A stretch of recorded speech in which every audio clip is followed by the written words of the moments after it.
Joining me on the broadcast are our guests, Prabhu Dayal, who's a former diplomat. He's also served in Iran. We also have Kabir Taneja. He's Deputy Director and Fellow, Middle East Strategic Studies Program at ORF, and Sushant Sareen, who's a Strategic Affairs expert. I want to thank you all for joining us on the broadcast this evening. Sushant Sareen, if I could come to you first to get your sense of what you make of the ongoing conflict, given the fact that either side is willing to back down. In fact, it is only escalating despite growing global calls for exercising restraint. Now, Israel is primarily claiming that they are going after nuclear capabilities of Iran, but the statement that very clearly reflects that they want a regime change in Iran. Don't you think it is also a very big gamble for Israel itself?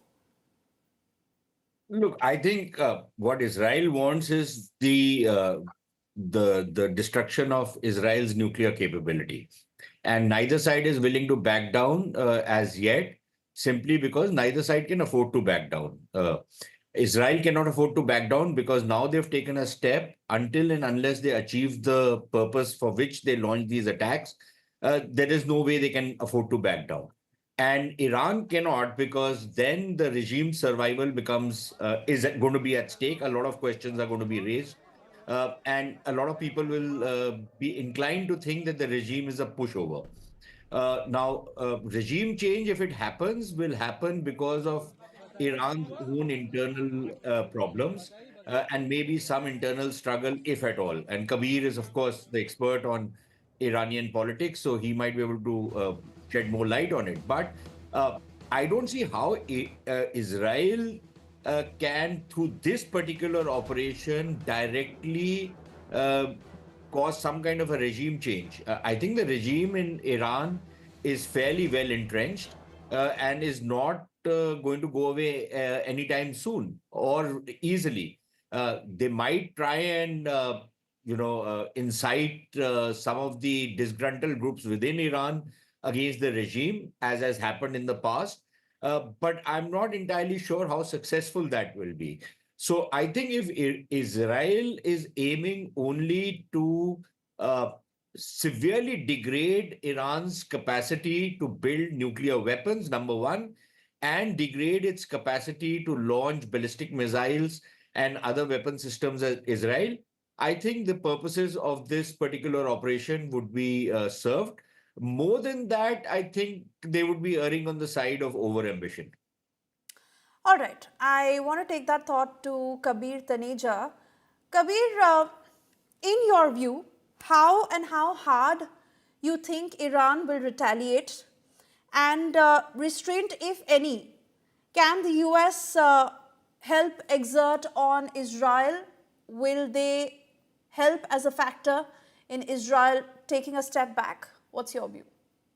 Look, Iran is also in a weird catch-22 position now, right? I think they've already said that it's a declaration of war against Israel. They've been firing ballistic missiles towards Israel continuously over the past 24 hours at least. But there are limitations to it. The missiles that they have are largely based on technologies from the 70s or the 80s, while Israel has shown a fairly good record of taking down those missiles before they hit their targets. Although some missiles have hit their targets, I think 3 people in Israel have also been killed over the past year or so. But you know the interesting part here is that ultimately, what are the long-term strategic goals for Israel? One is, of course, as mentioned before, was the degradation of the nuclear file. Now, again, they have attacked nuclear bases and nuclear facilities, but we don't know what kind of damage they have done. A lot of the nuclear facilities in Iran are known to be deep underground or deep inside mountain crevices and so on and so forth. So regular bombardment against them may not cause the kind of damage that will set back the Iranian nuclear program. So I think we have to wait and see what kind of damage has been done in Iran. And very quickly, coming on the Iran side, whether it's we have seen sort of Prime Minister Netanyahu talk about regime change and so on and so forth. Look, there are only two ways regime changes happen largely in these circumstances. The first is popular uprising, and the second is that there is a military coup, and neither have the probability of happening in Iran anytime soon. So that at least that aim, I think, will not probably fructify for the Israelis in the short term, at least. But of course, the main core concern for them is the nuclear issue, and I think we'll have to wait and see what kind of damage have actually been done on the nuclear sites and what kind of response Iran comes out with it. Okay, Mr. Prabhutyal, I want to come to you on this very point because Israel says that these are targeted attacks, especially at the nuclear capabilities of Iran. Now, what if Iran's leadership gets convinced that the only way of deterring further attacks is to race for nuclear capability? How does Israel counter that?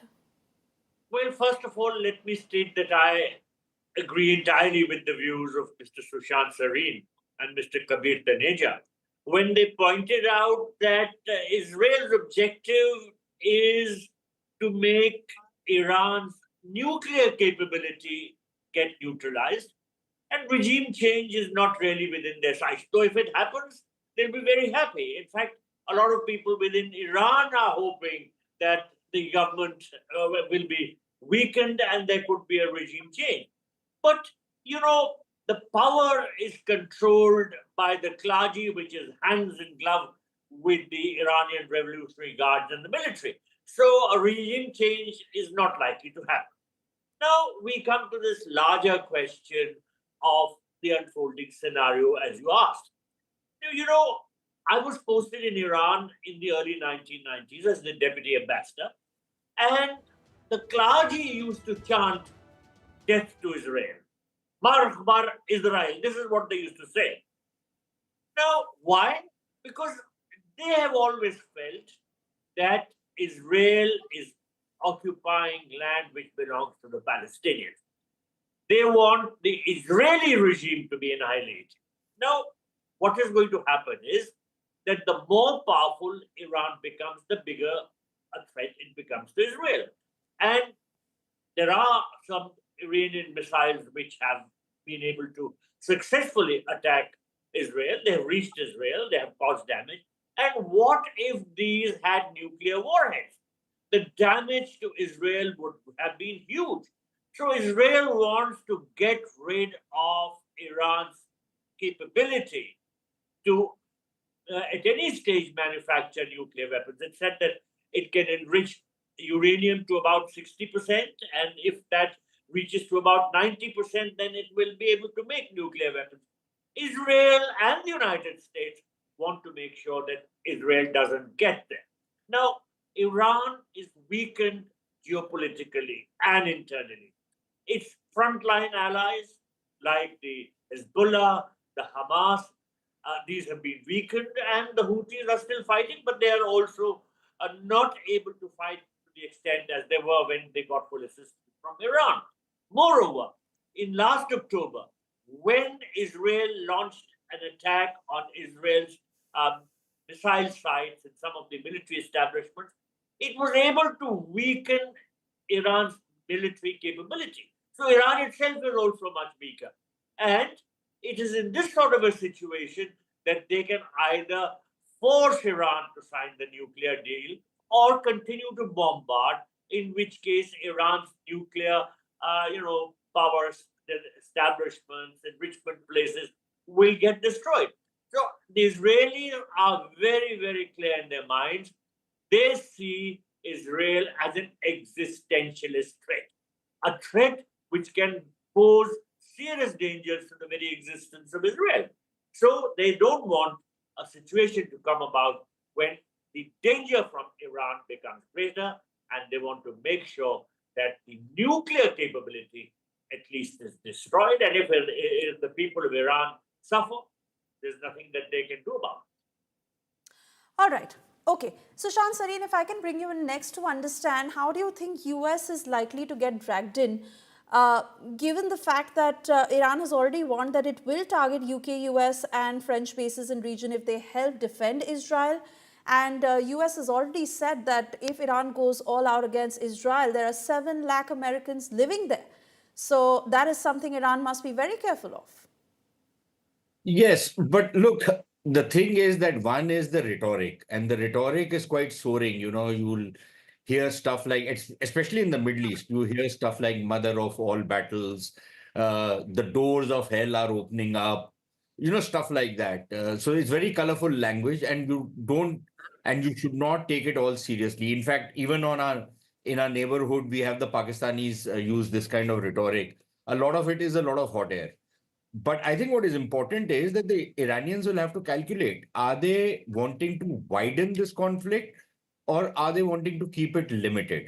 Uh, from what has happened over the last 36, 48 hours, we've seen that Israel itself has managed to inflict some significant damage on Iran. Now, how much they have destroyed or degraded their nuclear capacities, like Kabir said, that we'll find out maybe in the next couple of days, maybe couple of weeks. We'll get to know. And if those have been significantly degraded, then rebuilding those capacities are not going to be that easy. Now, the choice for Iran is, does it keep this limited and then take a off ramp, a respectable off ramp, or does it continue to escalate by targeting the UK, France, the United States, and pulling them into this war, which they are currently avoiding, or at least they might be siding with Israel to a certain extent without, openly coming out in support of Israel in terms of, participating in this conflict. But if you are going to start targeting their ships, if you are going to start targeting their bases, and you are going to start killing their citizens, then you are pulling them into this conflict. Does Iran want to fight a conflict with the US also jumping in, maybe France and the UK also jumping in? I would imagine that's rather stupid thing to do. I don't think that really serves the Iranian purpose any which way. And then, of course, there is the issue of the Arab states. Uh, uh, the Arab states have been somewhat ambivalent on this entire thing. Publicly, of course, they have been condemning what Israel has done. But I would imagine that privately, they would be pretty happy with the fact that if Iranian nuclear capacities are being taken out, I don't think any Arab country in the region is going to shed any tear over that. So I think they have this very ambiguous kind of a stand on this entire thing. Now, if the Iranians were going to start targeting them also, then again you have a problem on your hands, because you are forcing their hand to join ranks or close ranks with Israel and with some of the other Western countries to target Iran. I don't see how that serves Iran's interest. All right, Kabir, do you agree with what Sushant is saying? And is there a possibility or a worst case scenario of how the Gulf nations get dragged in? Could Iran aim its missiles at softer targets in the Gulf? Your view? Look, first of all, very quickly, we have to understand that why the sort of the nuclear file is so important right now, and because the decisions are being made around that, right? We have to also not forget that Israel is widely known to be a non-declared nuclear power itself. So there is that sort of it has that interest of preservation of that position in the region. Now coming to the Arab powers and sort of how they are placed right now, as I agree with Sushant that they are sort of bidding for this almost neutrality situation in the region. But that's easier said than done in this space. But despite the fact that Iran has threatened to attack U.S. bases and U.S. personnel in across the Middle East, largely those bases are in Arab countries. I think it will be very difficult to walk the talk for Iran because it has friendly relations with those countries. The biggest base is in Qatar, and Qatar is a conduit between Iran and the US, for example. So, I don't think that is ever going to be mobilized, but more so, the Arab countries in the past few weeks have also clarified that if there is any US led military initiative against Iran, the US bases on their soils will not be allowed to partake in those initiatives. So that means if the US will plan to attack Iran or Iranian facilities, it will have to utilize its aircraft carriers only, because if those bases are being utilized, the Arab countries do fear that Iran may find itself completely boxed in and may act out of haste. All right. Okay. Mr. Prabhudyal, if I could come to you on India's position, given the fact that the SEO has condemned Israel's attacks on Iran, but India says use diplomacy and making its stance very clear. Well, you're right. India has said that both Israel and Iran should try to de escalate and prioritize dialogue. And in fact, India has even offered to mediate between them because India has good relations with both sides. But the problem is that are we in a position to mediate because of the fact that the differences are so fundamental in nature? Uh, the Iranians want to proceed with their nuclear enrichment program. The Israelis have decided they will not let the Iranians proceed with their nuclear program. And that is why this conflict has started. What control do we have? Can we persuade either the Iranians or the Israelis to change their way of thinking? Can the Iranians be made to succumb to what they see as pressure on them? Or can we make sure that the Israelis stop bombing Iran and let it get any closer to a nuclear bomb as it wants to? No. So we have very limited capability to bring about any kind of an understanding. Nonetheless, we have interests in making sure that the escalation doesn't go beyond control. And for this, I think the regional powers, the regional countries, Iran, Saudi Arabia, UAE, Oman, Qatar, uh, are those with whom we should have parleys and try to get them involved in some kind of a mediation because um, everybody stands to lose if there is some escalation. Though, of course, as I said earlier, it may not be within anybody's power to bring about any sort of de escalation if possible. But there is this objective of making sure that the escalation doesn't go beyond control. All right, gentlemen, I want to thank you for joining us this evening because let's also understand that the other big fear is what if Iran restricts the movement of oil, this as prices of oil already soaring, and there is a fear of rising inflation, global economic showdown. So we continue to keep a close eye on every development that happens as a part of this ongoing conflict.